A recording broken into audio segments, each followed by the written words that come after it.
Пакликали ў прэзідэнты. Добра, Саша, ты выступіў. Крытыкаваў Лукашэнку. Такая цаца, ты пакрыўдзілася. Ціхановскай калі даруюць, адчуваюць дух чалага. Занялся бы сексом, але ж няма з кім. Гэта комплексы? Ну ладно, мы говно. Тебе насраць, што будзе пасля. Иногда не до законов. Таму Лукашенко працягвае рэпрэсіі. Бинго, пашанцавала. Гэта канал «Жыццё Маліна», мяне па-ранейшаму клічуць Мікіта Мелказёраў, і сёння мы размаўляем з Віталём Цыганковым, чалавекам, які вельмі вядомы па працы на вялікія буйныя беларускія медыа «Белсат» і «Радыё Свабода». Гэта вялікая размова, у якой спадар Віталь падводзіць вынікі 2023 году і распавядае гісторыю пра тое, як на яго пакрыўдзіўся Сергей Чалы, а Михаил Падаляк ледзьве не вызваў яго на разы. Слава Ўкраіне, жыве Беларусь, пачынаем глядзець. Як вас паклікалі ў прэзідэнты? Што за гісторыя? Адкуль ведаеце? То так вот сталася. Ну, просто что я никому про это не рассказывал, сапраўды, и история была, в 19-м году, осенью. Ну, конечно, рассказывал своим сябрам, своим коллегам-аналитикам. А як гэта адбываецца? Жывеш і весь чалавек, да. І тут да яго прыходзіць, хто да яго прыходзіць? Ну, приходят лидеры партий, которые у нас были на той момент оппозиционные партии. Ну, в принципе, самые такие вядомые правоцентристские партии. Тогда была такая правоцентристская коалиция. Это АГП, БХД, и Рух за свободу. Ну, один из них там кажа, трэба сустрэцца. Ну, я сустракаюсь, там, давай, кажа, адкладзем тэлефоны, мы там адкладаем, ходзім па вуліцы. Ну, і кажуць мне, што вось прапановуем табе вылучыцца на прэзідэнцтва. Ну, тут, конечно, такі трошки шэраг розных эмоцыяў. Вот. Ну, забегаючы наперад, як можна здагадацца, я доўга думаў, ад розні ад іншых, каму яны прапановалі, мне сказалі, каму яны таксама прапановалі. І доўга думал і сказаў тыдні праз 3 не, все-таки. Але, ну, першыя матывы, перш за ўсё, былі чаму? Бо я, как бы, пасля всех гэтых развагаў решил, што гэта нічога не прынесе, самае галоўнае, ні мне, ні краіне. У меня была такая ацэнка на той момент, она вот з імі, можа, не супадала. Можа, яны лічылі, што это вот будзе таким звычайным, там, такой пробежечкой, ну, типа як 15-й год, спокойно. Я абсолютно был тады уже в конце 19-го настроен дастаткова радыкальна на то, што будзе в Беларусі. Я бачыў, што, па-першае, уже на той момент былі парламенцкія выбары апошнія на сёння, в 19-м годзе, і не пусцілі нікого з апозіцыянераў. Я бачыў, што так званая лібералізацыя, як бы там яе не называць, она уже згарнулася. І наперадзе будзе бітва. Я стал вось пралічваць магчымыя варыянты, прытым, ну, вот не для себе. Ну, я разумел, что это, значит, трэба сыход фактично з журналістики, но во всяком разе з Радыё Свабода, там, это забароненные натуральные правила для американского. Ты не можешь удзельнічаць в палітыцы, ты павінен сыходзіць. Про это я как бы меньше думал. Я просто думал про той эффект, который, ну, и тут, перш за все, два были мотива. Первое, что посадить адразу ці не посадить. Вось. Другое, что сапраўды ці прынесе гэта нейкую карысць, ну, мой удел для, ну, вот, скажем, некими широкими словами для краіны, для Беларусі. Я не вельмі бачыў. Я нават разумею, што на нейкіх самых свабодных в нейкім вакууме з выбарах я со своими там такими доволі цвёрдымі, ну, скажем, на сёння і на той момент перакананнямі, якія давно вядомыя, там, з 90-х, мой электорат это 10-15% на той момент. Вось. То, что вот нацыянальна-дэмакратычная апозіцыя можа сабраць сама по себе. Вы можете згадаць вашу першую сустрэчу з чалавекам, які вось цяпер лічыць сябе прэзідэнтам Беларусі? Як гэта адбылося? Ну да, это была сустрэча в Верховном Совете, конечно. Это праца, так? Это праца, конечно. Гэта просто, ну, был 90, там уже першы год. Я так атрымалася даволі рано стал парламенцкім корэспандэнтам газеты «Знамя юнасці», яшчэ будучы студэнтам факультета журналистики. И я ходил в Верховный Совет, як на работу, забегаючи наперед, я там вот с 90 по 96 я свою журналистскую карьеру провел в Верховном Совете. Покуль існував парламентаризм, потом Лукашенко разогнал, и в 96-м все скончилось. И, ну, некий звычайный там приймался якраз спроба была принять закон про президентство. задолго до путча еще, в 90-91 году. Я разбираю разные комментарии, я беру комментарий у Лукашенко, ну, на той момент, что про него можно сказать. Комментарий какой? Это же не подход, да? Это 1 на 1, спокойно там. Да, то бок вы диктофон и в коридорах, да, там, те нават столовцы, там, те в коридорах Верховного Совета, вось. Можно подойти и в зале, журналисты могли в залу проходить, сидели там на местах, да, что сидели на вот своих местах, могли подойти до парламентского места, где сидел депутат, сказать, пошли поговорим там. То бок все вельми вольно было в этом сенсе. Да, Лукашенко, памятаю, ну, стоял вот то, что называется, не в парламентской зале, а вот в коридоре. Я кажу, вот давайте прокоментуем гэта. И он, вот что мне две речи запомнилось. Первое, что, ну, іншие там, ты же депутаты оппозиции, ну, нават калі там до тебе уже могли быть добрые адносіны, але і да іншых журналістаў, ну так трошки расслаблена, там вот скажи, ну ты там что допиши, калі что там, ты там что там договори, там, ну подредактуй. Лукашенко, калі да вот подыходили журналисты, он адразу так становился як такі важный, вот як нібыта вот вкачали нешта, вот брал на себе всю серьезность, разумела, как это важно перед журналистом выступить, морда такая вот важная, и начинал говорить, так сказать, вось не расслабляючыся, не пропускаючы ні слова.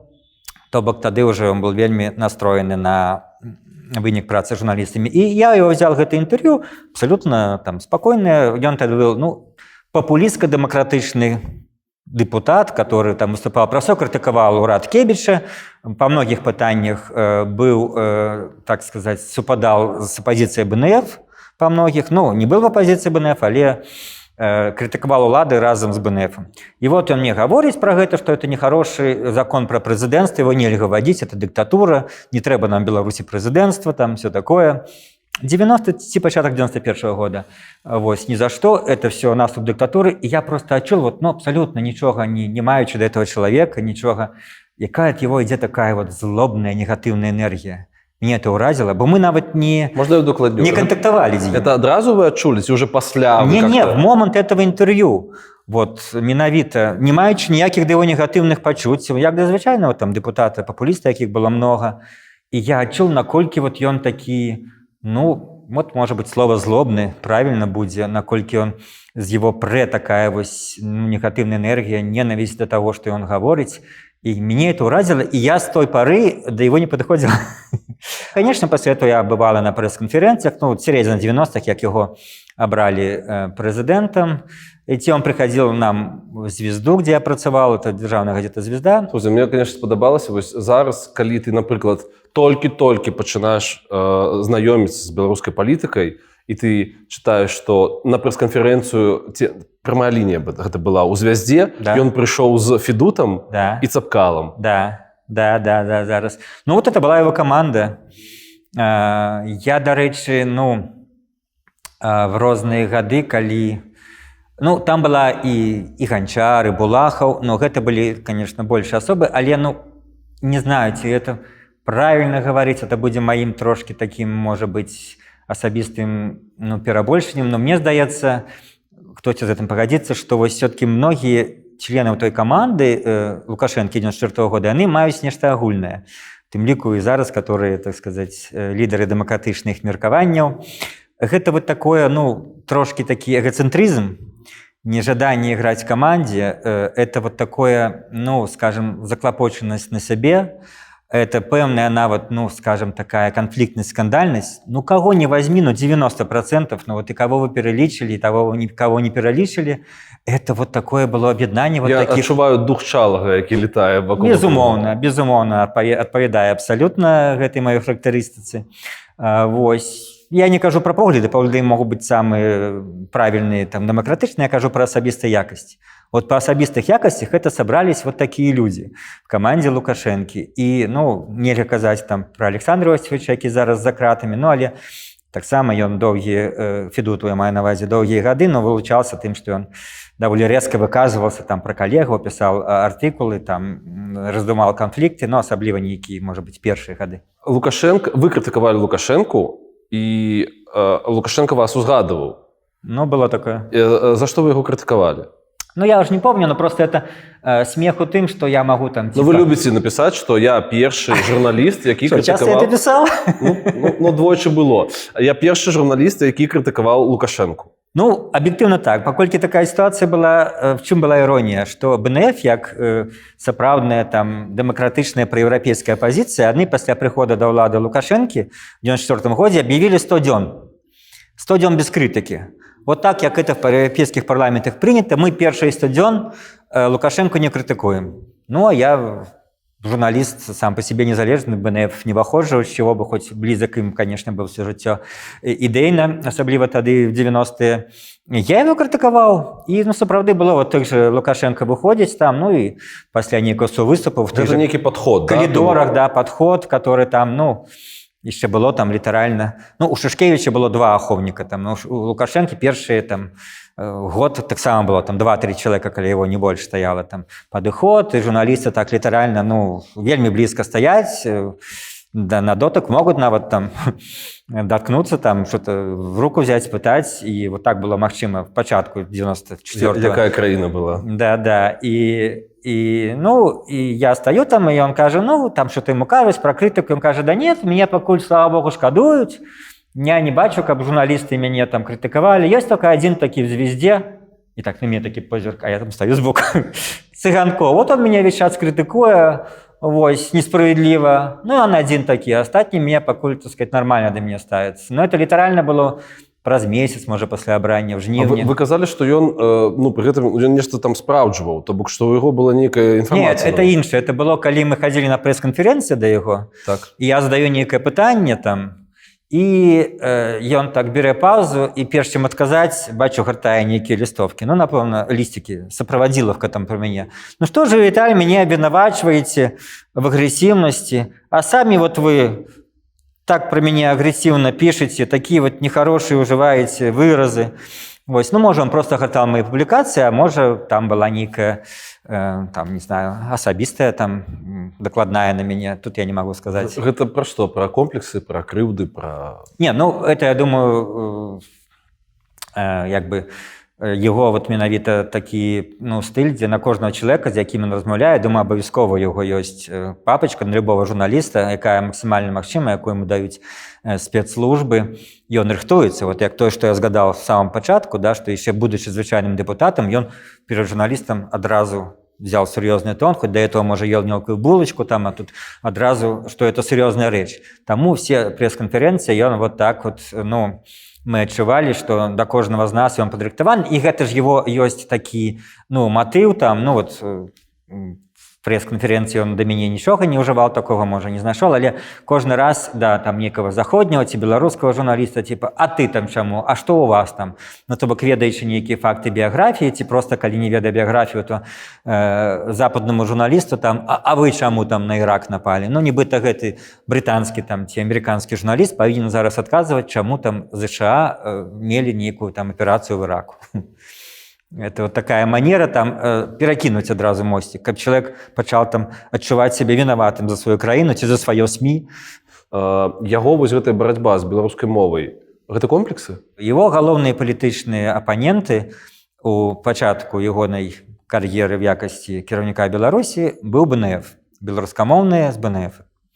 А тут таксама ёсць, дарэчы, могуць быць асабістыя матывы, бо вот людзі часам расказваюць такі эпізод, сам я не бачыў, но іншыя журналисты в Верховном Совете, там стоит Зиновий Поздняк, там кушая, ну, стоячи там в буфете Верховного Совета,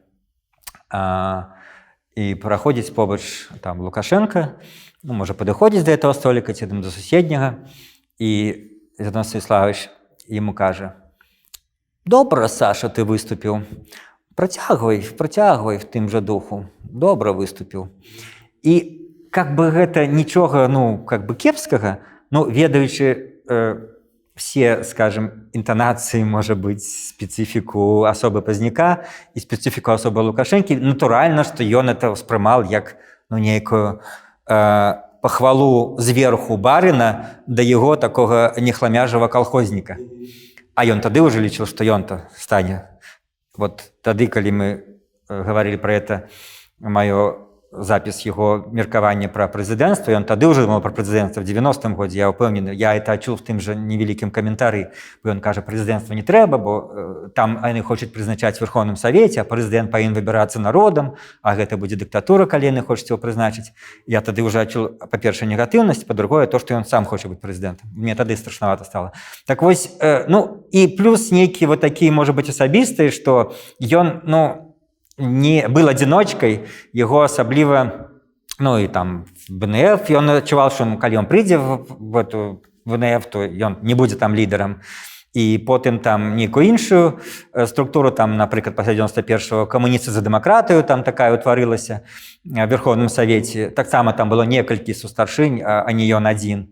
Вот. То бок, сапраўды, я думаю, як савецкі, глыбока савецкі чалавек, ён да мовы так вот ставился, як глыбока русско-советский человек паводле свайго выхавання. И плюс вот этот фактор, что его оппоненты, самые тяжкие першие годы президентства, 94-95 год, были с оппозицией БНФ, беларускамоўнай. Ну, а еще был момент, что такі не трэба прамову, трэба экономику.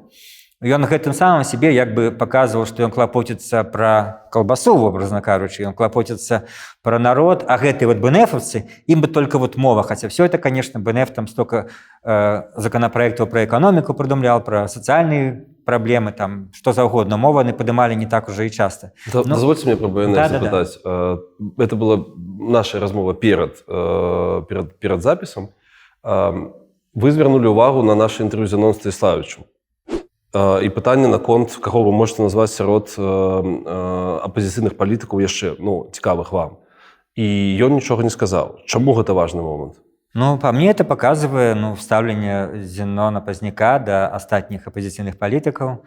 І яно сфармавалася, ну, даволі давно, может быть, не будем говорить там, не в 94-м, конечно, а, ну, уже пасля яго міграцыі. І оно сфармаванае, я не буду там свае рабіць нейкія здагадкі, а вот под Новый год ён рабіў такое відэо, ну, ад сябе, где ён заявіў, што ў Беларусі, в прынцыпе, ёсць только два палітыка, гэта Лукашенко і Пазняк, калі коротка. І калі кажа, што ён там вось нападае на Ціхановскую, што за тое, што яна там про Россию говорила, про Путина, то это не мае значення. Ён нападае все жыццё на ўсіх. Ён нападаў на всіх кандыдатаў в 2010 годзе, ён нападал на Александра Миленкевича, кандидата от оппозиции в 2006 году, который был, ну, самый проевропейский белорусский политик и самый антироссийский белорусский политик на той момент, и, может быть, за долгий час, вот, и за вступление Беларуси в НАТО, в Евросоюз. Ён, ну, уж не буду докладно, но ён и его прихильники выказывались и про Миколу Статкевича, который с их пункту лежания там, который отсидел больше, чем они там, вся ихняя партия разом взятые. Яны хапала у іх, ну, скажем, не ведаю чаго, сумлення, не сумлення, говорить, что ён там недзе на курорте сидзіць, и что ён подставны.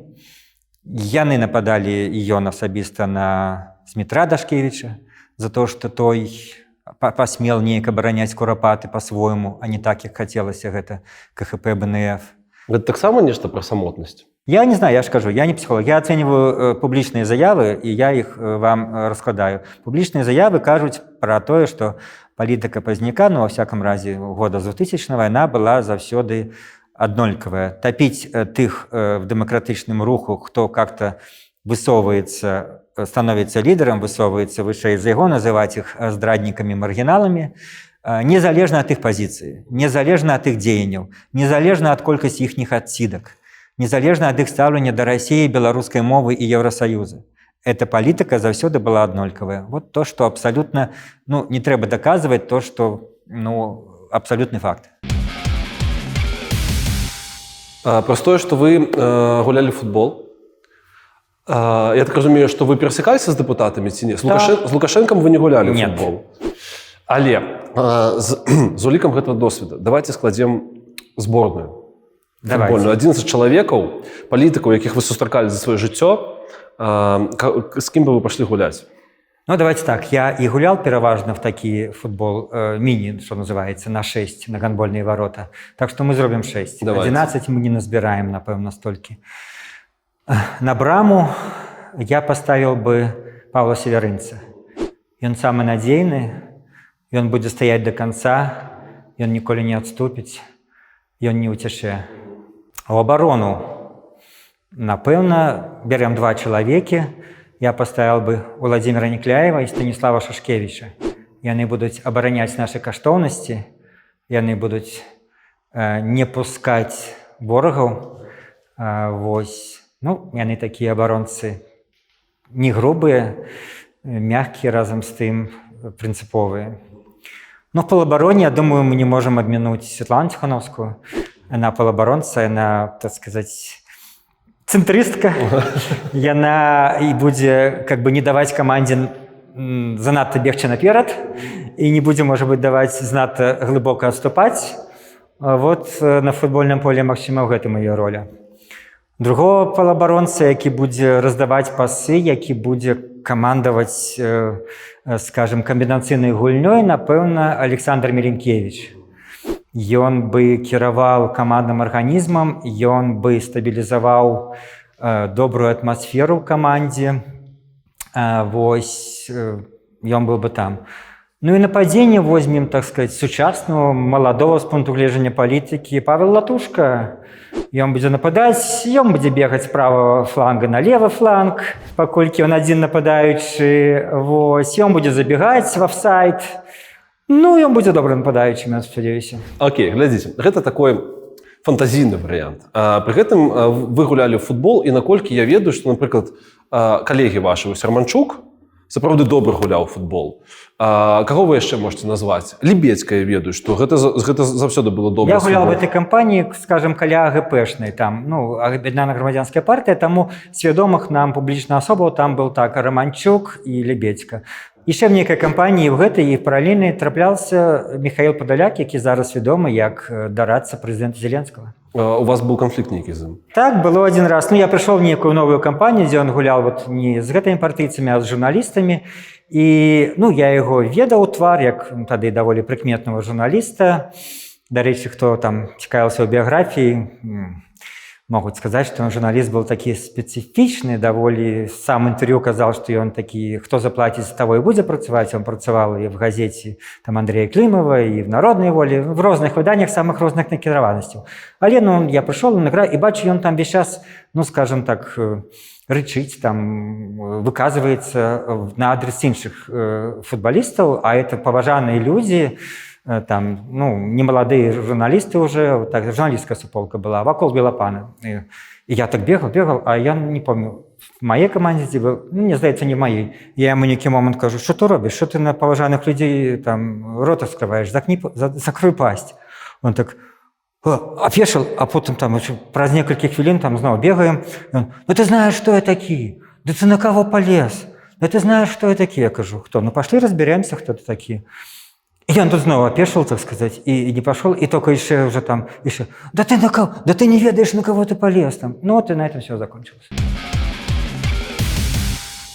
Што скажаце наконт нібыта асноўнага апанента Лукашэнкі пра Святлану Ціхановскую? Як яна сябе зараз адчувае, па-вашаму? Ведаеце, я тут той момант, калі, ну, менавіта стаўлюсь да Ціхановскай як да структуры, функцыі і неабходнай сістэмы для нас неабходнай. Я і пісаў калісьці, дарэчы, смешнае было, па-моему, момант з гэтым маім блогам. Я пісаў пра рацыянальнае стаўленне да Ціхановскай. Это, по-моему, было перад тым першым з'ездам, вот ее, ну, мовно назовем з'ездам, сустрэчай в жніўні 22-го года. І я там пішу, што, ну, яна важна нам як менавіта вот сімвал, структура. І галоўнае ставіць пытанне як. Будзе горш ці лепш, калі вот вы не прыхільнікі Ціхановскай, там ненавіснікі кажаце, што ее трэба там, не ведаю, кэнсел, зрынуць. Што ад этого будзе? Каму будзе лепш? Ну, замест яе ніхто не стане, бо яна ёсць удзельніцай прэзідэнцкіх выбараў. Ее не заменіш, так сказать, Латушкой ці пазняком на этой пасадзе. Офіс Светланы Ціхановскай не можа узначальваць хто-то, акрамя Светланы Ціхановскай. Ее такая легітымнасць. І калі ее не будзе, што-небудзь каму-небудзь стане горш? Нет. І калі не будзе гэтых, ну, крытыкуемых многімі там замежных візітаў, што-небудзь каму-нибудь стане лепш? Нет. І я там пісаў што вось, ну, магчыма, там па аб'ектыўных прычынах, як яна пайшла ў палітыку, няма там нейкай прынцыповасці Паўла Северынца, нейкай зацятасці там Статкевіча, нейкіх там прынцыпаў Зенона Пазняка, там ці яшчэ што. І потым на этом з'ездзе я слухаю прамову Ціхановскай, яна кажа: ну, магчыма, у мяне няма прынцыповасці там. Ну, то бок её спічрайтеры заўважылі мой блог і далі в её прамову. Ну, то бок я не супраць, хоць чымсьці аказаўся карысным беларускай дэмакратыі. Вось. Але маё стаўленне вот такое, што да асабістаў, ну, я здесь сапраўды мала знаёмы і так не імкнуся ніколі. Вось. І я лічу, што, ну, менавіта стаўлюсь да яе як вось в гэтым грамадска-палітычным сэнсе, да какого-нибудь асабістага стаўлення у мяне няма прычынаў. Я адзінае, што магу сказаць, ёсць людзі, якія её без прычыны, ну, скажем так, ненавідзяць. Это, безумоўна, как-то вартае жалю, гледзіш, што называецца. Ну, ёсць людзі, якія ёй па нейкіх прычынах захапляюцца. Я бы не сказаў, што я да іх належу. У тым сэнсе, што, канешне, яна вынік свайго часу, сваёй сітуацыі. Вот. В тым сэнсе, што яна ніколі не заяўляла, што яна хоча там вылучацца, то Качалы хоча, каб яна вылучалася на наступных выбарах, калі яны будуць свабодныя.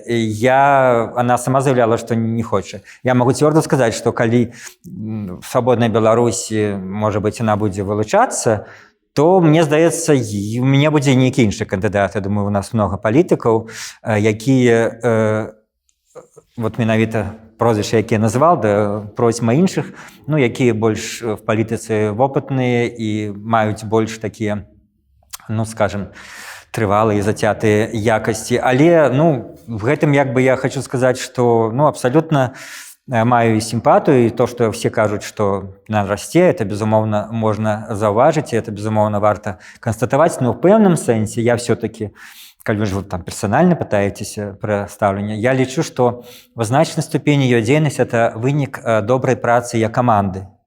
Всё этой структуры, якая, ну, рыхтуе ёй шмат чаго.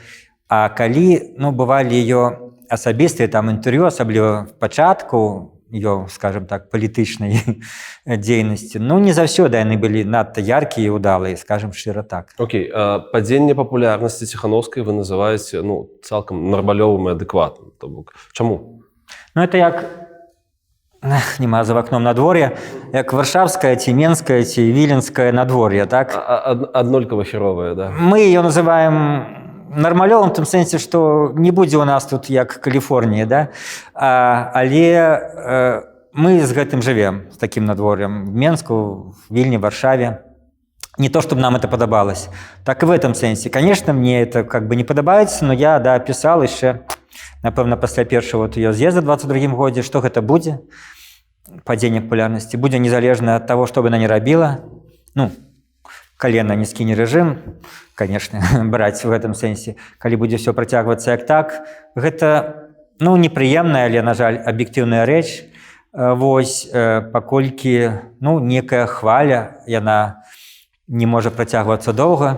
Як вы лічыце, што будзе з Ціхановскай пасля 25-го году? Ну, цікавае пытанне ў тым сэнсе, што, напэўна, нічога не будзе. Напэўна, её крытыка павялічыцца. Частка людзей, которые зараз её крытыкуюць, яны будуць гаварыць, што яна хто такая зараз, яна ніхто, што калі і было её так званая легітымнасць была только до 25-го.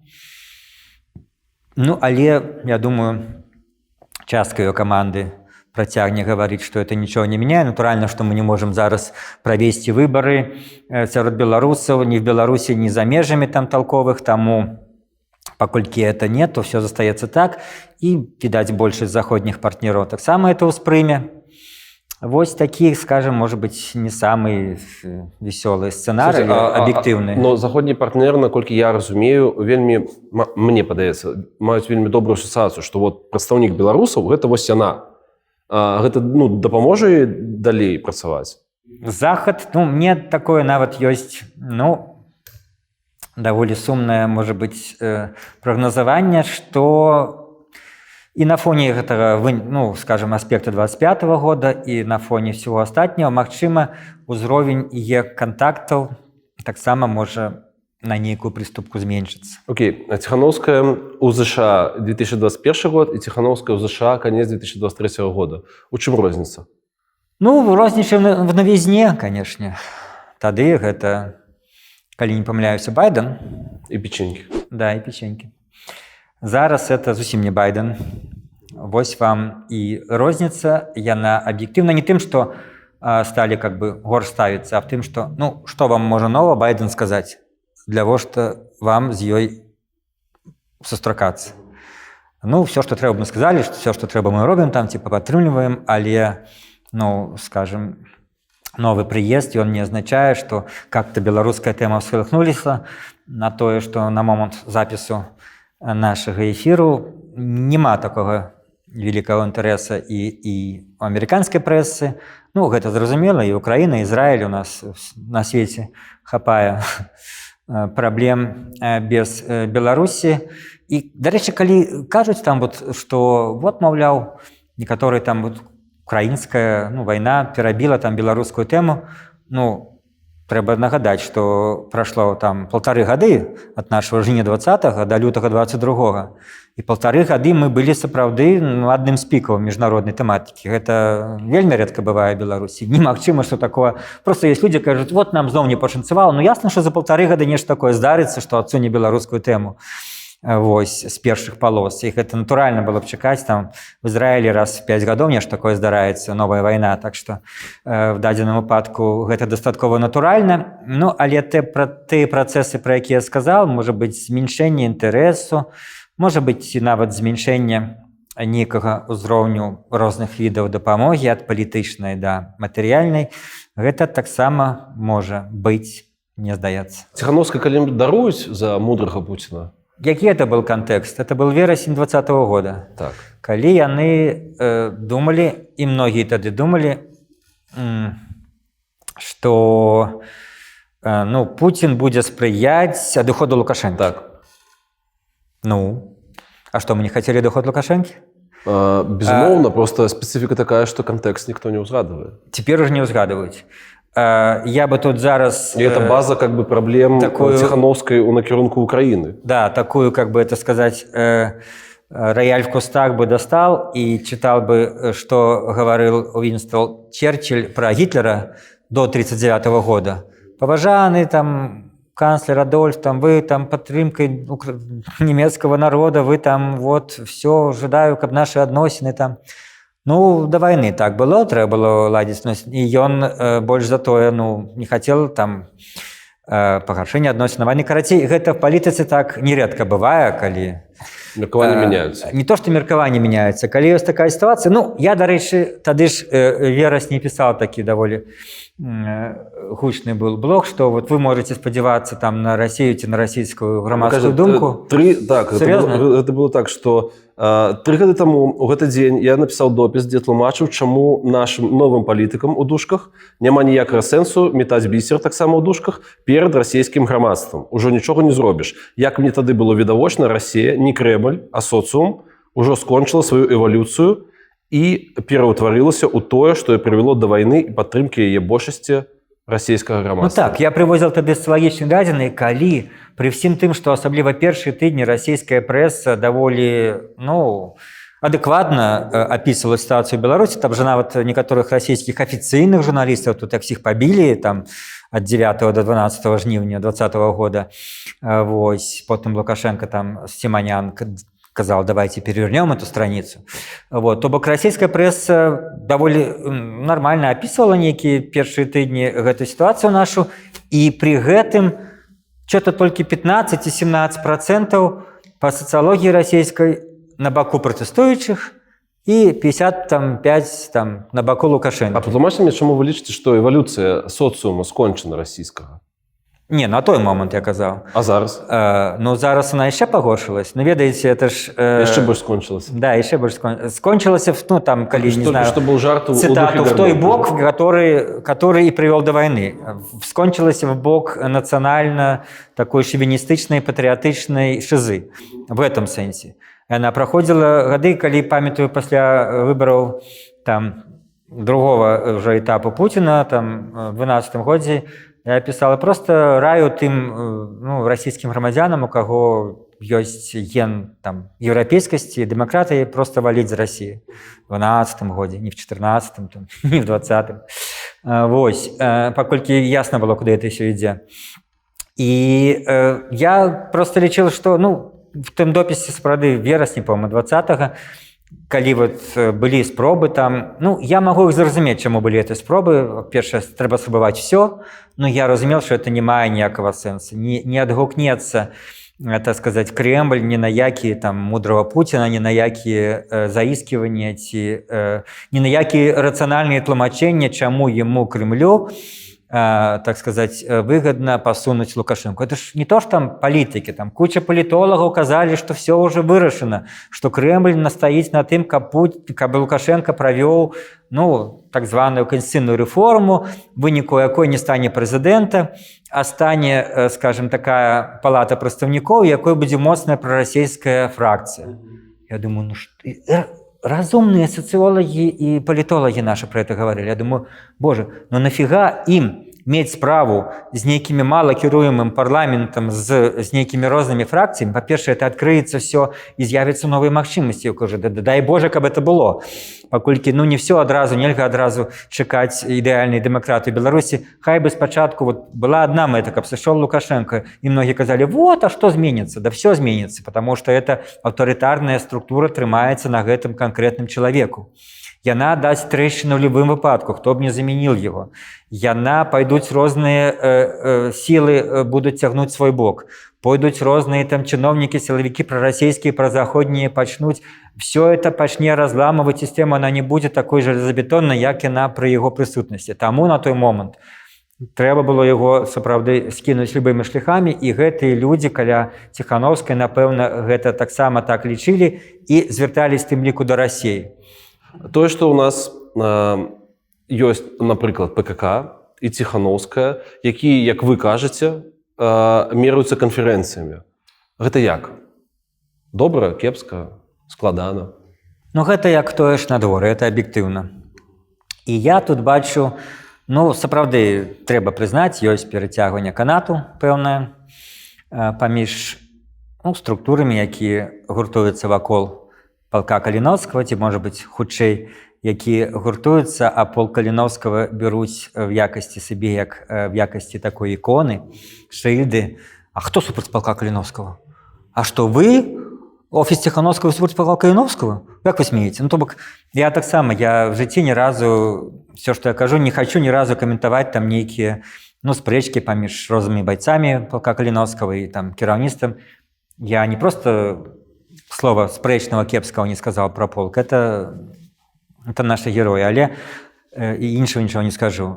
Але прыходзіцца рабіць палітычную ацэнку. І тут, канешне, ёсць, што ну, от менавіта полк Каліновскага выкарыстоўваюць як такі, ну, вот, святы сімвал, каб вот такую як ідэалагічную дубіну, што хто-то не падтрымлівае любую ініцыятыву полка Каліновскага, то значит нехарошы. Ну, это не абавязкова так. Пакуль байцы ваююць, то кіраўніцтва полка можа вылучаць розныя палітычныя ініцыятывы, образна кажучы, седзячы не в окопах, а вполне нормально седзячы в Киеве. Вось. Так што тут ужо палітыка, і тут не значыць, што іхнія ініцыятывы павінны быць па-за аналізам, крытыкай. Вось. І в дадзеным выпадку, ну, я адначасова і не бачу тут вялікай драмы, вось, але адначасова і не бачу тут нічога такога звыш хорошага, што сапраўды зараз утвараюцца два як бы цэнтры, як называюць, кіеўскі і віленска-варшаўскі. Вот. Ну, безумоўна, што адны хочуць сказаць, што мы сапраўды как бы уяўляем будучыню Беларусі, маецца на ўвазе кіеўскі цэнтр. Ну, а в адказ адразу крытыкі кажуць, ну, вы знаходзіцеся ў рамках узброеных сілаў Украіны. Як вы можете, ну, допустить, что вы там пойдете на вызваленне Беларусі самі па сабе? Вось вы чуеце вось гэта, да. Вызвольны паход палка Каліновскага. З усёй павагай. Вы што ў галаве думаеце? Вы наколькі верыце ў гэта? Ну, тут верыць не верыць, но просто аб'ектыўна это не рэалістычна. Ну, маецца на ўвазе, калі гэтыя людзі палка там і в іншых беларускіх структурах, яны закончуць пасля там заканчэння расійска-украінскай вайны сваю працу, сваю службу ў рамках узброеных сіл Украіны, вот тады яны как бы смогуць быць в дадзеным выпадку какімі-то самастойнымі адзінкамі. Ну, але ж таксама узнікае пытанне, на якой тэрыторыі яны будуць гуртавацца, хто ім дасць зброю. То бок все гэтыя пытанні даюць падставу зразумець, што нават уявіць себе, што зараз бы, мы кажам, чаму там Украіна можа быць недастаткова падтрымлівае, но ім не хочется другі фронт открываць. Вот здесь какое-нибудь подразделение зараз решило, все, не можем мы чекать отмашки с Киева, пойдем зараз на Минск. Сами по себе там, десятки, максимум сотни человек. Им перший же Киев скажет: вы что, спынитесь, кто вам дозволил? Хочется, как бы отказ Беларусь там открыл у нас другий фронт, то бок это такие натуральные речи, але як с пункту гледжання, гуртаваць гэтых узброеных людей для нейкай вось такой умоўнай будучага развіцця падзеяў, дзе яны могуць прыгадзіцца, то гэта гісторыя, шмат такіх ведала, там Де Голля можна вспоминаць, Францыю, можна вспоминаць іншыя выпадкі, калі стваралась такая сітуацыя, калі людзі за мяжы прыходзілі з сваім баявым опытам, мелі нейкую функцыю в краіне. Як па-вашаму, будучая Беларусь, гэта дзве мовы ці адна нацыянальная, дзяржаўная?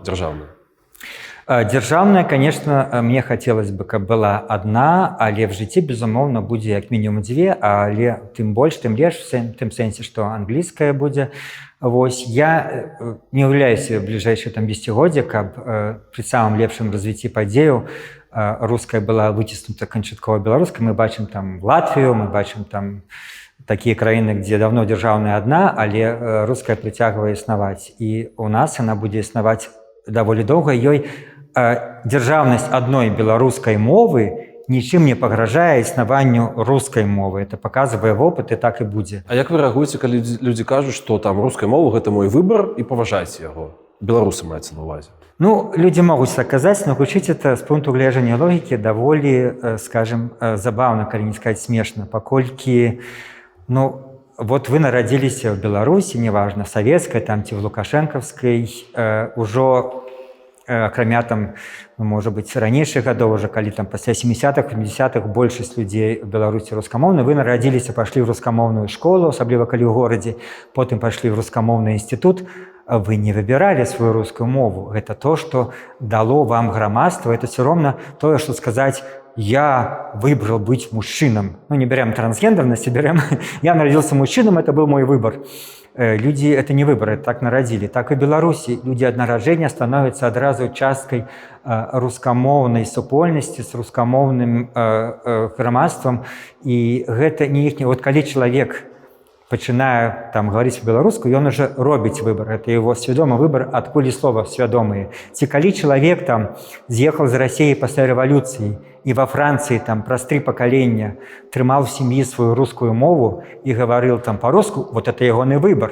Ён во Францыі в такім іншамоўным асяроддзі там ці в Амерыцы падтрымліваў сваю рускую мову. Гэта был выбор. А калі чалавек нарадзіўся в Расіі ці, на жаль, на сёння в Беларусі і кажа, што руская мова это мой выбор, нет, гэта не выбор, это просто абставіны, і якіх ён нарадзіўся. Міністэрства інфармацыі патрэбна ў будучай Беларусі? Не, навошта. Адукацыя платная ці не? Сярэдняя, безумоўна, бясплатная, но вышэйшая і та іншая. Ёсць варыянт Европы, дзе много, можа, не ведаюць, што там в Польше, Германии, в Чехии пераважна, для жыхароў сваіх краінаў яна бясплатная, вышэйшая адукацыя. А в Америце, конечно, это великие гроши, и в Британии там такі англосаксонскі вариант. При гэтым, калі мы глядзім 100 лепшых там універсітэтаў свету, там американскія, британскія, уже ёсць кітайскія, але амаль няма еўрапейскіх. Вот она. Калі вы хочаце найвышэйшы ўзровень, яна будзе дарагая і платная. Калі вы хочаце нармальны сярэдні ўзровень, гэта еўрапейскі варыянт, яна будзе бясплатная. Вы за что? За американскі варыянт? Я за спалучэнне. Канешне, для умоваў Беларусі, калі мы пра гэта кажам, максімум 1-2 варыянта могуць быць такі два універсітэты такого амерыканскага варыянта, вялікія грошы і, ну, скажем, вялікія патэнцыйныя прыбыткі ад заканчэння гэтых універсітэтаў. А астатнія з падтрымкай дзяржавы. Медыцына платная ці не? А чаму усміхаюсь, бо ў свеце ёсць, так, калі медыцына чым даражэй, то гэта кепска людзям, але добра дактарам, которые там працуюць. У нас в Беларусі, конечно, дактарам кепска, а людзям нібыта добра. Ну, я тут зноў, як правы ліберал, я, безумоўна, за больш платную медыцыну. Мы нават не ведаем, якой ступені ў розных такіх прагрэсіўных краінах, як Швецыя, Канада, як там людзі скардзяцца на медыцыну, где там трэба стаяць месяцы ў чарзе, а в некаторых момантах, там, связаных з онкалогіяй, это мае просто радыкальнае значэнне. Месяц, 2-3, пакуль ты не правядзеш нейкае даследаванне, яны бегаюць з Канады ў ЗША, каб правесці даследаванне, бо в Канадзе проста няма ў гэтым прыватнай медыцыны, забаронена. Нейкія рэчы ты павінен рабіць толькі в дзяржаўнай, а ў дзяржаўнай чэргі.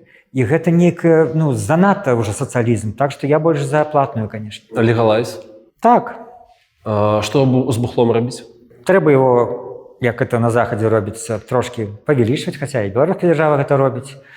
Вот. Ну, трэба нейкая атмасфера, хаця оно само, ведаеце, колькі не рабі атмасфер, но вот калі людзі как бы маюць культуру, маюць нейкі інтарэс да жыцця, то нават параўнанне з нейкімі 80-мі, 90-мі, калі 80-е, найбольшая же алкалізацыя насельніцтва была не 90-е, а 85-м, 84-м до указа Горбачёва, который в пачатку был даволі добрые наступствы мел и вельмі якасны был. Потом пошли уже советские там пирогибы, виноградники выразаць. Але, ну, как бы нічога радыкальна в этом сенсе не трэба мяняць. Ну, некая пропаганда здорового ад жыцця, плюс нормальной социальной, экономичной атмосферы. Люди сами, ну, в меньшей ступени становятся прихильными до этого. Что рабіць з помнікамі Леніну? Тут я радыкальна даволі ставлюся зносіць все. Не павінна стаяць помнікаў там. Гітлеру не стаіць, чаму Леніна павінна стаяць. Окей, 3 рэчы, якія трэба зрабіць для дэлукашызацыі краіны. Ну, першае, канешне, гэта новая канстытуцыя, в якой будзе змена балансу ўлады. Я нават не кажу, што абавязкова павінна быць парламенцкая рэспубліка, но можа быць і прэзідэнцкая, але в ёй будзе, канешне, не такая сістэма паўнамоцтваў прэзідэнта. Другая, безумоўная, гэта намнога больш улады мясцоваму самакіраванню. Просто спачатку аднаўлення мясцовага самакіравання, а потым больш улады. Выбары мэраў, все такое. Гэта, безумоўна, вельмі важна. Ну і трэцяе, каб сказаць штосьці, можа быць, не такое уже агульнапрымальнае, я думаю, в пэўнай ступені ілюстрацыя. Як зрабіць беларусаў больш пазітыўнымі і навучыць менш енчыць? Ну что, глядеть программу «Жизнь малина», да и все, что там. Ты поглядишь, такие радостные ведущие заўсёды, гости часам радостные. Вот. Але гэта, калі серьезно, напэўна, мало относится до знешних, скажем, факторов. У жыцці людзі вот, гэта маюць альбо не маюць, в залежнасці ўжо ад свайго характара і філасофіі стаўлення да жыцця, а не залежыць ад знешніх абставінаў. Ці лічыце вы Лукашенко рускаміраўцам? Да, безумоўна. Ці разумее ён, што гэты рускі мір яго зараз пад сябе заграбе? Ён усё жыццё гэта спрабуе знайсці баланс паміж гэтым, як яму дазваляюць абставіны. Бачыце, як в 15-19 абставіны былі больш спрыяльныя, і ён, так сказать, разгарнулся там. Ну, зараз же зразумела, што яны зусім для яго кепскія гэтыя абставіны. Ну так, але не значыць, што ён з гэтым згодны. Ён разумее, што зараз ён пакуль не можа выпрастацца, і ён павінен падпарадкоўвацца Маскве, наколькі, так сказать, можна. Але пры гэтым, ну, часам ён ужо не менш, чым раней, там раз на некалькі раз паўгады ён можа на нейкім выступе там пару слоў па-беларуску сказаць. Мы это бачылі і пасля 20-го это было некалькі разоў. А это приблизно с той же периодичностью, как и до 20-го. У него это бывает максимум там пару разоў на год. Слушайте, не, але ж мне падаецца, што беларуская мова ему ніяк не дапаможа спасціся ад рускага света. Ён разумее, што ён в патавай сітуацыі ці не? Як па-вашаму? Ну, ён разумее, ж кажу, но нічого не можа зрабіць, як шмат мы чего Так разумеем, што, не можам ён нічого просто зрабіць. умоўно кажучы... Ён чакае шанса, ён чакае моманту. Ага. Ён чакае моманту, как соскочить, безумоўна. Про гэта все шматлікія... Разумееце, вот у нас, пакуль вы не задали, слава богу, свое любимое пытанне, Чалы альбо Шрайбман, я вспомнил, у мяне было там... А 20... Чалы или Шрайбман? Ну, працягнуў. Вспомнил, у мяне было ў 20-м годзе дыскусія, там еще такі загаловак, там Цыганков супраць Шрайбмана на Радыё Свабода, про тое, што Артём тады напісаў такі даволі смелы допіс, нам потым там, скажу, тлумачыў его, што не зусім там мел на ўвазе, ну што Беларусь будзе ўжо закупляць амерыканскую нафту, лес не можа дайсці до того, што Беларусь выйдзе з АКБ, там, то бок на то, што, помните, был пик всяких войнов з Россией перед выборами 20-го года, в конце 19-го, початку 20-го. Амбассадор Амаль приехал. Да, там Бабича выгнали, там все такое. И что вот ледь не вщент разваливаются односины, и может привести таких. И вот мы устроили дискуссию, где я доказывал, что все это... Ну, не туфта, но все это не так, что милые бронятся только тешатся, что Лукашенко на самой справе только набивая себе цену своими такими небыто антироссийскими кроками. И он этим самым говорит в Москве: глядите, что может быть, коли раптом я от вас перейду на Заход, давайте мне больше платить, это одно. А другое, что коли только он отчувает себя достаточно нормально, он может дозволить себе такие либерализации, нормализации с Заходом. Как только его улада окажется под погрозой, говорила тогда у лютым, здаецца, ці в сакавіку 20-го года, і ён адразу кінецца зноў абдымку Москве, ему нічого не застанецца зрабіць. І тут праз там жнівень показал, ну, мою полную в дадзеным выпадку правату, паколькі, ну, сапраўды, можа быць, калі ты 30 гадоў гэта аналізуеш, ты нейкія закономерности бачыш, і ніколі. Я уже бачил в 19-м, что она заканчивается, либерализация. Помните, акрамя того, что не пустили никого на выборах парламентских, почали уже призначать силовиков, там Сергеенко на посаду кіраўніка адміністрацыі, потым уже перед самым выборами они зняли Румаса, паколькі Лукашенко боялся за его нелояльность. Ну уж уже апошние там тыдні перед выборами Лукашенко сустракался не с народом, а с силовиками. Это был его электорат. То бок все до этого шло, и галоўнае, што нават тады, помните, схапілі вагнеров, создавалось бы все, зараз вдрызг с Россией. Нет, я заставался при своим, что ніякага там двубою з Россией не будзе, что ён просто набівае себе цену, каб зноў выгодней продастся, каб в нейкай ситуации ему придется, хоча он не хоча, вернуться в абдымки России, паколькі только одна Россия, Кремль можа гарантаваць ему уладу при умове, калі яна захіснецца. Дык Чалы ці Шрайбман? Добра, это як Пугачёва ці Кіркоров? Это приблизно такое пытанне. Это, ведаеце, кожны раз гледзячы вашу передачу, я думал, як буду это отказывать. И, конечно, там трошки падрыхтаваў всякие мемы. Я не думаю, что там ці там Артём, ці Сергей мне покрудятся. Але я лічу, у меня тут нормальные адносіны заўсёды былі. І тут мы пару разоў сустракались с Артёмом. Я ему шчыра сказал, ты у нас номер 1, но менавіта в сэнсе популярности и в сэнсе, скажем так, уплывовасці, напэўна, таксама, да. Але, ну, я не прызнаю его номер 1 в сэнсе дакладнасці прагнозаў і в сэнсе глыбіні прагнозаў. То бок і адзін і другі, і Чалы і Шрайбман, яны как бы прадукт арыентацыі на, ну, скажем так, на аудыторыю, которая традыцыйна была в Тутбае, то есть великая аудытория. І гэта нормально. Але гэта, мне здаецца, все-таки аказвае ўплыў на іхнія, скажем, аналітычна-прагназісцкія дзеянні, паколькі яны вымушаны, ну, в нейкай ступені былі асабліва до 20-го, зараз трошки яны, так сказать, ад гэтага далей, до 20-го вымушаны былі гаварыць то, што народ чакае. Тым больш, это все-таки Тутбай, это на рускай мове. Так что вот в этом сенсе я, коли бы вы сказали моя четверка, знаете, как мы любим спорт, там четверка, это гора, где 4 президента американские, то это Драгохруст, Карбалевич, Класковский и Шрайбман. 8 моя четверка. Сергей там не трапляе, бо, ну, Сергей Чалы специфичный человек, он, скажем так, где заўсёды былі з ім такія адносіны, ну, привет, пока, ну, и он забегал где-нибудь там, ну, калі бачились где-нибудь, там, могли повитаться, поговорить, абсолютно без проблем, но не больше. И калі он забегал мне на Facebook, что-нибудь там, все, это туфта, что написал, и бежал далей. И он же говорит, что он писать не любит, не умею, поэтому на большего не хапало. Я ему кажу, ну прабегай далей, ну максимум.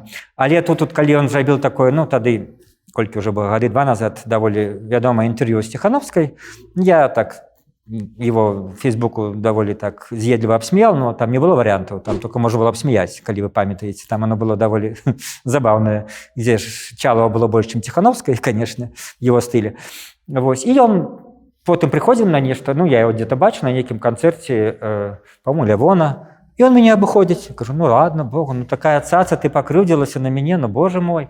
И мы смеемся с Артемом, что и Артем кажется, что он его обыходит, так старается, так это где-нибудь разом, коли удастся на неких встречах, ну теперь меня обыходить. Ну, тут, видать. До речі, Чало, он в этом сенсе, коли я казал вот про двоих, мне здається, больше таки може конфликтные говорить речи для аудитории. Вот. Але, ну вот, коли мы сказал я нашу масовую четверку, то, ну, Драгахрус заўсёды умее по-своему ставиться до падзеяў. Все это 25 гадоў. Карбалевич, я зараз там, не помню, в сувязі з чым паглядзеў, ён пасля першага мітынга 16-17 жніўня пісаў: «Рэвалюцыя ёсць, а рэвалюцыянераў няма». І потым уже верасні казаў, што калі мы не пераможам, настануць такія рэпрэсіі, которые мы ніколі не бачылі ў гісторыі Беларусі. Верасні 20-го. Вот кто, ну, реально прогнозист. Намного больше, чем... У нас же на «Свободе» есть такие... Там были... Рейтинг прогнозистов у вас прогнозистов, есть, да. Драгохрус его организовывали. Ну да, да. И там вот как раз... Ну, сам Юра Драгохрус организовывал, я не удельничаю, але... Ну, как раз Карбалевич, я, Квасковский, вот в апошніх 2 гады были в лидерах. А, до речи, Артем один раз поудельничал, потом не стал, а Чалы вогуле не стал удельничать. Якую песню вы вчора спевали в душе? У меня есть в этом проблема, коли коротко можно блиц сказать. Я не спеваю в душе, а я в душе думаю. И покуль я стою в душе, я могу в голове, у меня складется обовязково несколько дописов там про феминисток, трансгендеров, про Трампа, про Путина, там, ну, Давайте там, про политкорректность. Про что вы вчора думали в душе? Тады так, да? Да, напэўна, я думал вот про то, что я выніку і написал про то, ці можна беларусам глядзець расійскія серыялы. Окей, што новага вы даведаліся пра сябе за апошнія 3 гады? Тут все вельмі жорстка, бо 3 гады, вы задаеце пытанне, маецца на ўвазе для краіны, это важны тэрмін. А у мяне 3 гады, у меня трошки іншыя, у меня свои абставіны сямейныя. За 3 гады у меня памерлі тата, сестра, мама, і я пра себе даведался, что я не могу с этим смириться. Я, бываю, прачынаюсь сярод начы, ці вот зараз просто пачынаю думаць, у меня раптам пачынае стучать сердце. Я думал, что ранее только читал про это в книгах, как это там. И было пару моментов, калі меня там раптам пачынаю про это думаць, потом пачынае стучать сердце, болеть голова, я иду меряю тиск, у меня там 140 на 190 перед инфарктный стан. Я не думал, что я за это не могу смириться. Мне в житті ніколі ніводнай прэтэнзіі вот, в дарослым узросце бываюць у всех людей там, до бацькоў. У меня наадварот, мне ніколі ніякай прэтэнзіі не было. У меня адзіная прэтэнзія, чаму яны так рано сышлі. Чаму яны это зрабілі? Ну, ясно, что это так я фармулюю в некім такім афарыстычным сэнсе, но мне это дасюль балюча. Мама сышла вот толькі гэтым летом. І гэта тое, што я дасюль не ведаю, як з гэтым жыць. Мае спачуванне. Калі распачалася вайна, ці ставілі вы перад сабой пытанне, ці змог бы я забіць чалавека? Это нават не звязана з вайной. Я памятаю, калі той же Дудь пытаўся там у нашага Нексты, ці мог бы ён забіць там конкретного человека, он называл так. Это прозвище самого головного виновата, я про это задумался. И я абсолютно не крыважэрны, но я подумал бы, что я бы это мог зрабіць, паколькі гэта не тым, что ты забіваеш человека, а ты гэтым дзеяннем ты просто ратуеш жыццё многим іншым людям, калі ты это робіш. Это спытайце человека, там, ці мог бы он в 33-м годзе забіць Гітлера, колькі 99% адкажа, что это трэба было б зрабіць. Так что в гэтым сэнсе мне, безумоўна, и не хочется, и не хотелось бы это рабіць, но калі б стала такое, ну, гипотетычная, умозрительная дилемма, ты это робіш, но гэтым ты ратуеш жыцці іншых людей, я зрабіў бы это. Калі б вы маглі мець нейкую суперздольнасць, што бы выбралі? Я бы выбрал летать.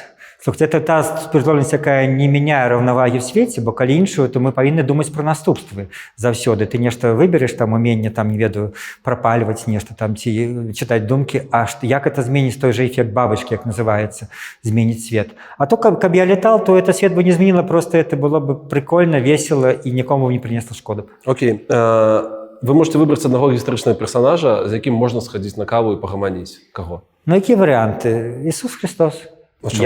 Потому что я поговорил бы с ним, что на самой справе имел на увазе, ну и рассказал бы ему, что из его атрымалось, з его учения. Як людям зразумець, што вы канчаткова звяр'яцелі? Ну, мне застаецца адказаць, што, спадзяюсь, такога ніколі не будзе, і я нават намёка не дам на гэта. Окей. На Землю прыляцелі іншапланетнікі, прызямліліся. Што бы вы ім распавялі? Я бы им сказал, слухайте, хутчэй бежите отсюда, это вам же будзе лепей, и нам будзе лепей. Окей, вы апошні чалавек на Зямлі, у вас есть тыдзень, чым займецеся? Ну, такое пытанне хотелось бы отказать, занялся бы сексом, але ж нема с кем, ты же один, так что, не знаю, почитал бы что-нибудь, и были бы там книжки. Но это такая веселая ситуация, где можно только отказать, что неким парадоксальным чином я как бы, как можно одним словом отказать, но я могу сказать, что я как бы не боюсь смерти, тым философским сенсе, ну, что это не з'яўляецца неким таким вот страхом. З'яўляецца страхом только, что ты нешта не паспееш зрабіць, нешта ты свои обязательства не выканаеш, ці принесешь беду тым людям, для якіх ты дарагі. В гэтым сенсе. Мне это хвалюе только с пункту гледжання ўплыву на іншых. А сам я, ну я ж не буду нічога ведаць уже. Так что, а там, калі уже не будзе ніякіх людзей, то якія ўвогуле могуць быць шкадаванні? Самая тупая традыцыя чалавецтва, якую трэба скасаваць? Ну, это, безумоўна, войны і такое нейкае жаданне забіваць і падпарадкоўваць іншых людзей пад свой капыл. Хотелось бы там чароўнай палачкай махнуць, каб этого не было. Як бы могла называться ваша аўтабіяграфія? Может, дастаткова претензійна, но я так адчуваю все-таки, что она могла бы называться «Супраць плыні». Калі вы жывёльна, то якая? Ну, паколькі на такое пытанне людзі часам абмяркоўваюць паміж сябе в галаве ці там з блізкімі, то мне, конечно, часам жонка казала, што ты варона. Ну, в сэнсе кар-кар там, все, ты каркаеш там, вось. А тут, что я давно это вядома, что вороны самые разумные птушки на свете, у них такие высокий интеллект, так что я ворона. Вы вядоўца перадачы «Двубой» на Белсаце. Дарэчы, калі ласка, падпішыцеся і не забудьце падпісацца на нас і ўпадабаць гэтае відэа, калі вам спадабалася і калі вам бяспечна. Вы вядоўца гэтай перадачы, і у вас аднойчы сутыкнуліся ў кадры Кныровіч і Мажэйка. Ну, сутыкнуліся, сустрэліся ў кадры Кныровіч і Мажэйка. Кныровіч кажа пра тое, што, ну, мінімальная колькасць вернецца ў Беларусь, Мажэйка пра тое, галоўна, каб беларусы былі шчаслівы, неважна дзе. Якую кропку гледжання вы падтрымліваеце? Меня тады Кныровіч уразил в тым сэнсе, что он сказал, что сярод беларусаў, которые зараз з'ехалі пасля 20-го, вернется, по-моему, сказал, 5-10%. Так. И уразил тому, что уражвае тое, что раптам для тебе гэта з'яўляецца нейкай нечаканай на той момант, ну, версіі, якая падобна на праўду. Вам не чакана? Мне было нечакано абсолютно. И мы все в житті меркуем по себе. Я-то слово «иммиграция» нават не уживаю ни разу. И не могу уживать. Лайфхак психологичный? Нет, я не лечу себя иммигрантом. Я, так сказать, с первым автобусом, калі з'явится магчымасць. Я Почекайте, окей, в этом абсолютно упэўнены. Ну, то, что от себя залежыць, я могу зрабіць, сказать. Это, может быть, не будзе ни праз 3, ни праз 5, не дай Боже, там, не праз 10 гадоў, но я-то про себе ведаю, кім бы я тут не быў, што бы я тут не рабіў, як только з'явіцца магчымасць з першым автобусом. Але ж вы дапускаеце магчымасць, што ніколі не вернецеся ў Беларусь? Ну, допускать можно все. Можно допускать, что я завтра помру.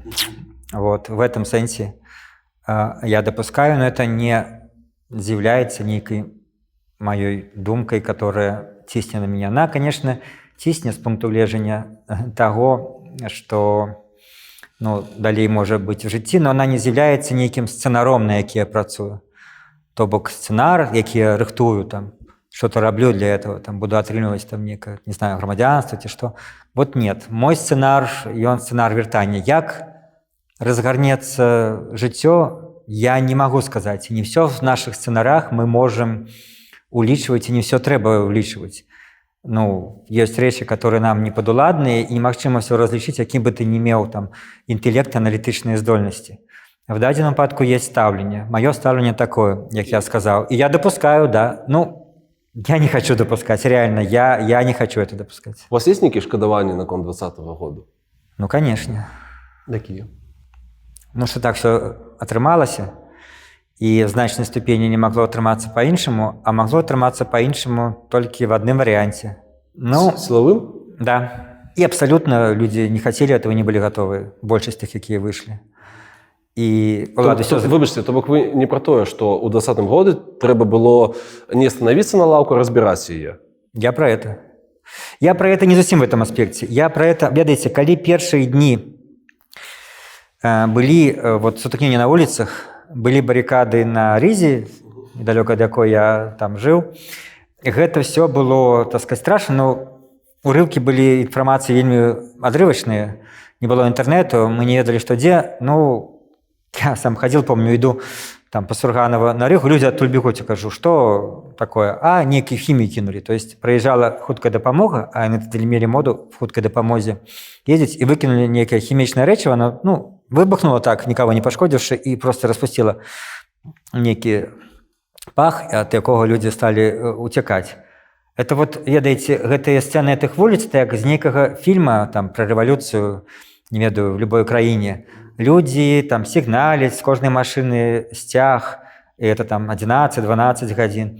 Едуць, людзі там натоўпамі ходуць, хаця так беспарадачна. То людзі адкульсьці бегуць, кажуць, вот там было тое ж, а там тое, а дзе збіраюцца? А зараз там збіраюцца, пры тым, што сувязі няма.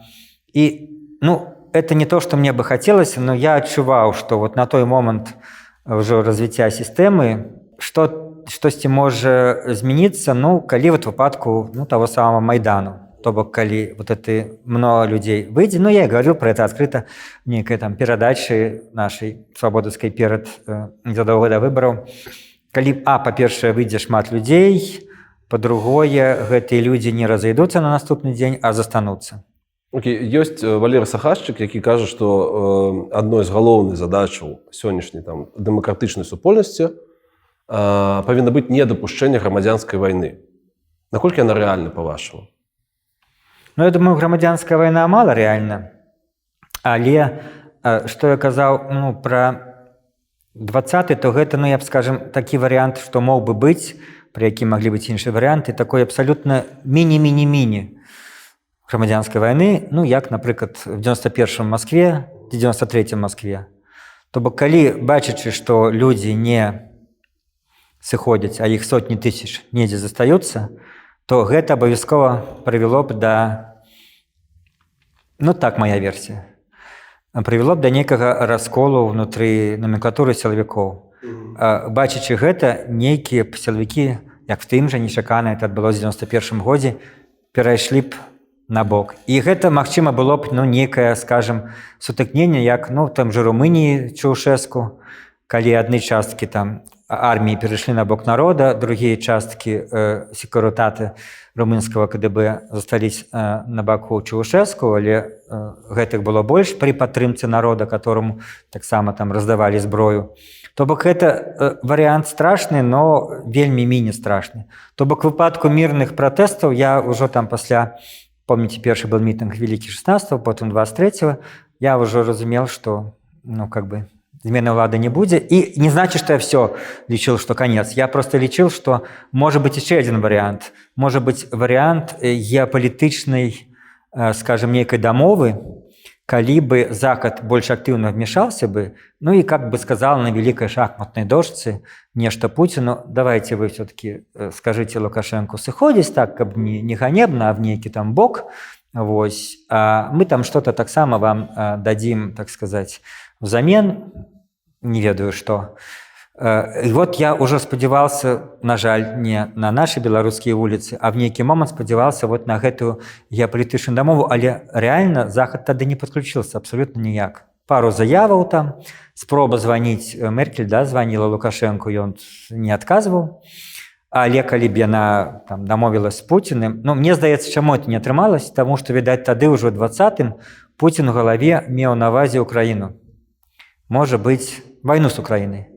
Можа быць, ён пра гэта і сказаў Лукашэнку, калі спачатку ён яшчэ там что-то думал. Першая встреча, помните, калі Лукашенко в этом выглядзе в такім верасні, да, з Путіна, і все, здаецца, зараз ён загадаем, Лукашенко сыдзе, все былі аналітыкі пра гэта, што Лукашенко выглядала, там цусак нейкі падбіты. Зараз Путін ему скажа, давай праводзь рэформу, арганізуй парламенцкія выбары, там все па этой схеме, што будзе праўладная партыя расійская моцная. Вось.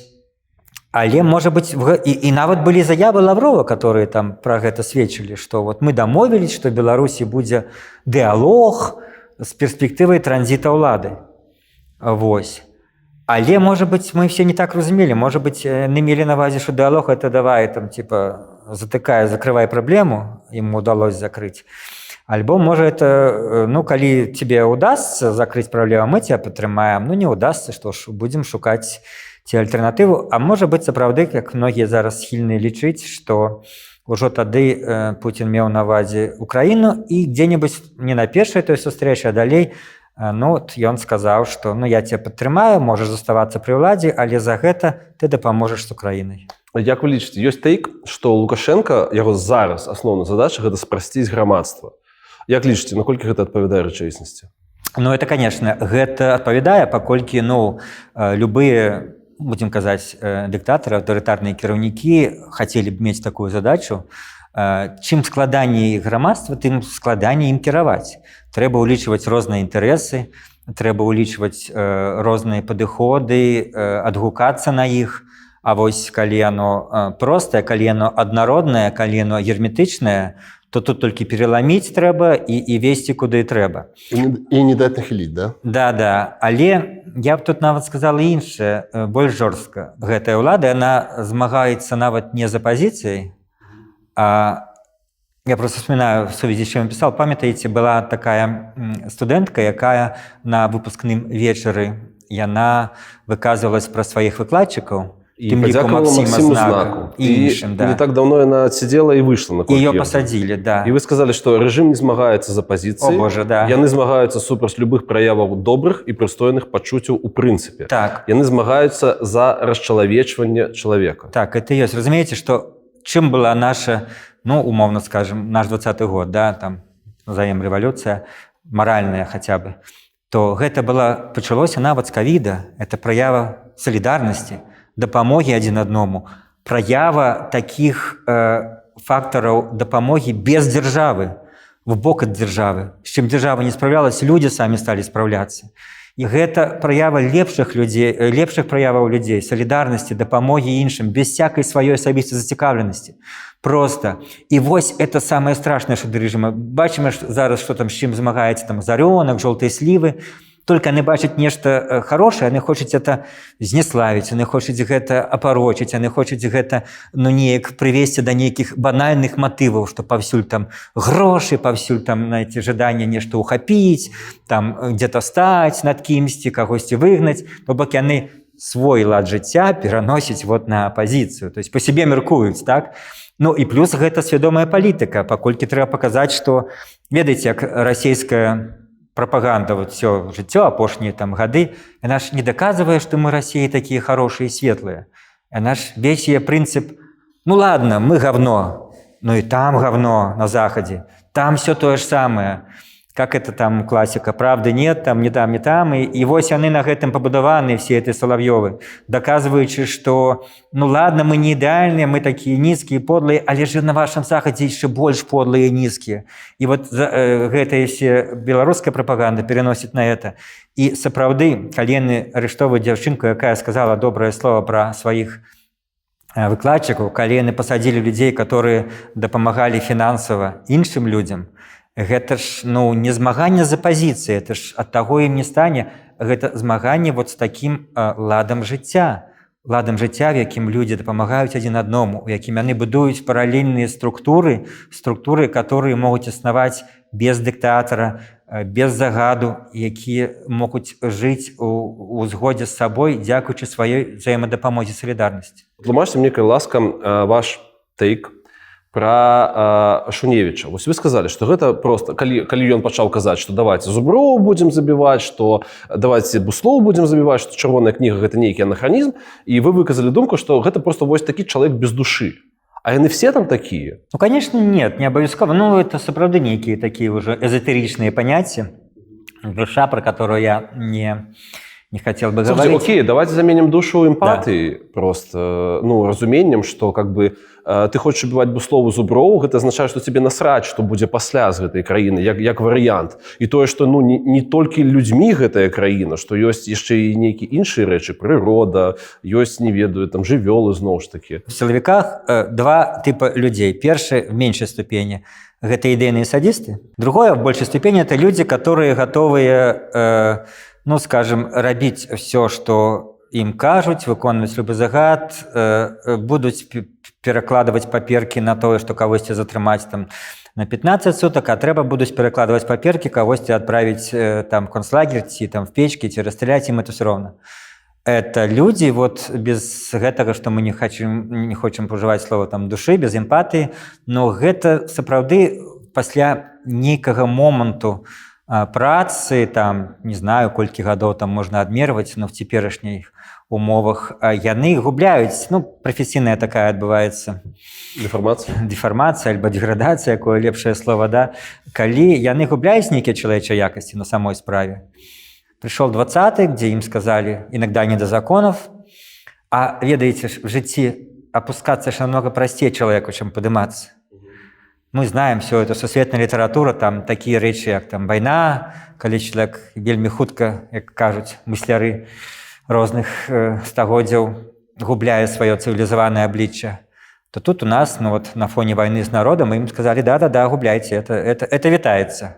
А коли вы застаетесь с цивилизованным обличьем, ну, у вас как бы проблемки возникнут на работе. Гэта таму Лукашенко працягвае рэпрэсіі? Тым-люка, я думаю, таму, але уже ж зараз как бы цяжка сказаць, каму яны больш патрэбны, ці яму, ці самім сілавікам. Яны ж самі же працягваюць, Лукашенко ж там... А наколькі суб'ектны сілавікі ў гэтым дыялогу? Ну, вот яны на сёння, калі браць нейкія сацыяльныя, ну, ці прафесійныя групы, яны самыя суб'ектныя. Яны больш суб'ектныя, чым шырокім сэнсе номенклатура. Яны, безумоўна, больш суб'ектныя, чым грамадства, на якое Лукашенко до 20-го года звяртал увагу, там, сацыялогія, все такое. Зараз мы бачым, што ён там па многіх пытаннях, там, тая ж ядерная зброя, абсолютно там 80-70% супраць ён вводзіць, потому што не звяртае увагу на грамадства уже, калі его прыпёрла. Вот. А силовики – это вось, ну, з усіх вот таких традыцыйных суб'ектаў, калі казалі там Россия, Захад, номенклатура, грамадства, силовики. Вот зараз силовики на самым топе свайго ўплыву за всю гісторыю незалежнай Беларусі. На нізе свайго ўплыву Захад, на топе свайго ўплыву Россия і силовики беларускія. Як вы лічыце, такія людзі, як Статкевич, Бабарыка, Ціхановскі, яны яшчэ жывы? Ну, думаю, да. Что я тут могу сказать? Вы спадзяваецеся, что да? Ну, я ж не могу иметь информацию только от того, что мы прочитали, так сказать, где-нибудь у прессе. Болючее пытанне, але калі спрабаваць, вот, что я заўсёды зараз раблю в нейкіх адказах, ну, калі патрабуюць так званого аналітычнага падыходу, заўсёды раблю зноску. Что калі я кажу, что нешта для цяперашняй улады, для рэжыма, як мы называем, было бы рацыянальна так і так, то трэба рабіць зноску, што мы не ведаем, наколькі рацыянальныя на сёння рашэнні. Конечно, ім было бы абсалютна нерацыянальна, нелагічна пазбаўляць жыцця гэтых людзей. Это то, што прыносіць ім больш праблемаў, чым яны за кратамі. Ну, напэўна, все, што я магу на это адказаць. Окей, давайте таксама зраблю зноску, што шмат трапных думак Віталя вы можете пачытаць у яго Фейсбуку, падпішыцеся, калі ласка. І, калі ласка, падпішыцеся на наш канал, таму што нам вельмі важна, каб нас добра бачыў, добра з намі працаваў YouTube. Галоўны журналіст у гісторыі Беларусі. Я возьму свайго рэдактара газеты «Свабода» Ігора Герменчука. На той момент, середина 90-х, газета «Свобода» была таким феноменом, который уже не повторился. Он был депутат, он был стваральник этой газеты. Эта газета разом с БДГ, с Белорусской деловой газетой «Наша свобода», была найбольш, можа быць, уплывовым выданнем. Вот менавіта всіх часоў, як яна ўплывала на палітыку, яна мела наклад Тарашкевіцы каля 100 тысяч. Вось, і таму Ігор Герменчук, які в той же момант быў дэпутатам Верховного Совета, будзе маім выбарам. Лепшы журналістка ў гісторыі Беларусі? Святлана Калінкіна. Окей, а лепшы тэлежурналіст у гісторыі краіны? Это, напэўна, Павел Шеремет. Мы з ім, так сказаць, з тых жа 90-х, калі, ён просто стал, калі сказаў Ельцин спачатку Шеремета, хай адпусціць Лукашенко, ён стал такім предметам палітыкі, ён, напэўна, дасягнуў найбольш ужо не на тэрыторыі Беларусі, а працуючы в Расіі, потым ва Ўкраіне. Вось, і Беларусі, ён быў вымушаны з'ехаць, але ён дасягнуў максімум. Мы з ім разам атрымлівалі ў 95-м годзе прэмію імя Алеся Адамовича з рук Василя Быкова. З рук Василя Быкова, пен-центр, да. І просто уявіце себе, як былі 90-е, это вельмі паказальна. Мне, ладно, уже 25, а Павлу было 22. І вот лепшыя журналісты краіны, ён за тэлежурналістыку, я за газетную, мелі такі ўзрост. Вот такія былі часы. Якое адчуванне пакінуў Васіль Быкаў? Василь Быков для меня письменник номер 1, паколькі, ёсць же этой вечной дискуссии, там, Быков, Короткевич, там, Чалыч и Шайбан, але для меня Быков, потому что я, может, оцениваю не стиль и не массовость, я оцениваю глубину думки, вот то, что для меня и в іншых сферах самое важное. По глубине думки, конечно, Василь Быков – это той экзистенциальный, выговорил я это слово, жах белорусского жыцця, вось, і знак беды, і сотнікаў, і нават его доўгая дарога дадому. Гэта, непераўзыдзеныя вяршыні. Лепшая медыя ў гісторыі Беларусі? Трэба назваць Тутбай. Вы кажаце, што зараз русіфікацыя больш жорсткая, чым у СССР. Чаму так? Таму што в СССР был афіцыйны інтэрнацыяналізм, было афіцыйнае стаўленне да культуры, зараз скажу, нацыянальная па форме, сацыялістычная па зместу. То бок дазвалялася нацыянальная, віталася нацыянальная. Это ж многія рускія нацыяналісты за гэта маюць злобу на СССР, паколькі там, скажем, рускія адчувалі сябе горш намнога, чым многія саюзныя рэспублікі. І в эканамічным сэнсе там не было такой русіфікацыі, она была в Беларусі. Пры Машэраве там яна была дастаткова, скажем так, вынікам рашэння саміх беларускіх партыйных уладаў. Дарэчы, у нас ёсць гістарычны праект, называецца «Згалянне сонца». Там у нас есть выпуск пра Машэрава. Калі ласка, таксама падпішыцеся. Так? Да, і калі в суседняй Літве там ці в Украіне по-рознаму было. До этого в Літве зусім там полная нацыяналізацыя была, там і мова, і тэатр, все сваё. В Украіне там таксама то змагались з нацыяналістамі, сажалі іх, то там трошки дазвалялі по-рознаму, то в Беларусі дастаткова... Былі перадавікамі. Дастаткова паслядоўна, да, шла такая русіфікацыя, паколькі, не таму, што там Хрущёв калісьці прыехал і сказаў, што вось беларусы, яны першыя прыйдуць да камунізму, бо яны там больш за іншых гавораць на рускай мове. А таму, што гэта было, скажем, такі абмен. Вот так Лукашенко з Расіі зрабіў абмен, я задушу беларускую мову, а вы мне за это дадзіце дапамогу фінансавую і танны газ, вот то, что вынік 95-го года референдума, то в СССР это был такой обмен. Вот у нас индустриализация, приезжают сюда специалисты техничные, навуковые из России, и мы этих белорусок з вёсак будем, скажем, русификовать, каб яны на этих заводах працавалі, будавалі мазы, белазы, вось трактары Беларусь. Для этого, маўляў, патрэбна трошки адмовіць ад беларускай мовы, каб вот мы развівалі індустрыялізацыю. У тыя савецкія часы вы былі сынам кіраўніка Госснаба? Так, не повышайте, наместник министра. Наместника кіраўніка Госснаба. Что такое Госснаб? Госнаб – это зараз Министерство ресурсов. Одно из министерств. Гучыць вельмі так сытна. Сытна, да? Ну і в чым ваше пытанне? Что такое, якім было гэта дзяцінства? То бок вы выраслі у савецкага чыноўніка, вы выраслі беларускамоўным нацыяналістам, можна казаць? Напэўна, да. Напэўна, так. Вырас я ўжо, так сказаць, пасля арміі, там, 19 гадоў станавіўся, але гэта цікавая тэма, і я скажу, што, напэўна, тут ёсць нейкая спецыфіка сітуацыі, в тым сэнсе, што я ні ў якай ступені, ні на якай этапе свайго дзяцінства, маладосці не адчуваў сябе вот таким там сынам начальніка, так вот как-то было. Бо, калі ўж сказаць, мой тата ўвогуле такі чалавек цікавы, ён умел кантактаваць з людзьмі. Ну, наколькі я ўжо зараз разумею, помню, на пахаванні прыйшлі людзі, столько всего расказвалі. Кажуць, што вот в Госнабе там было 6 положено, здаецца, намеснікаў міністра, і адзін з іх адказваў за кадры. Но калі трэба было запісацца на прыём і нейкія вырашаць кадравыя пытанні, то 90% госнабаўцаў шлі да Алексея Гавриловича Цыганкова, а не да іншых намеснікаў. То бок, ну вот как-то, где он працаваў, там вот спачатку он был то, что мы зараз называем мэр района, старшыня Ленинского райисполкома, вот это больше участку, калі я был дзіцём, а потым уже вот стал намеснікам міністра Госнаба. Это нават нельга сказаць, что повышение, это нешта такое параллельное з іншых сфер, то паўсюль его, ну, реально, вот, наколькі разумею, люди любили и вот так вот ценили, что менавіта его стаўленне да людзей. Ну, але гэта вы спыталі про маё дзяцінства. У нас з вами профайл падобны, 51-я школа і журфак. Это я не ведаў. Ваш аднакурснік Зміцер Лукашук. Ну, ён такі аднакурснік пасля войска. Справа ў тым, што я служыў войску, а ён, здаецца, не служыў. І пасля войска, до войска у меня 2 курсы было адны аднакурснікі. Потым мяне забралі в савецкае войска. Это был апошні год, калі забіралі мне. Бінга, пашанцавала. Іх забіралі вот студэнтаў савецкіх толькі пасля пачатку Афганістана. Это я попал такі в гістарычны адрезак, по-моему, я паглядзел в Википедии потым, с 81 по 88 год. И вот я 88, апошні год, калі студэнтаў забіралі в войска. Меня забрали пасля заканчэння 2 курсаў.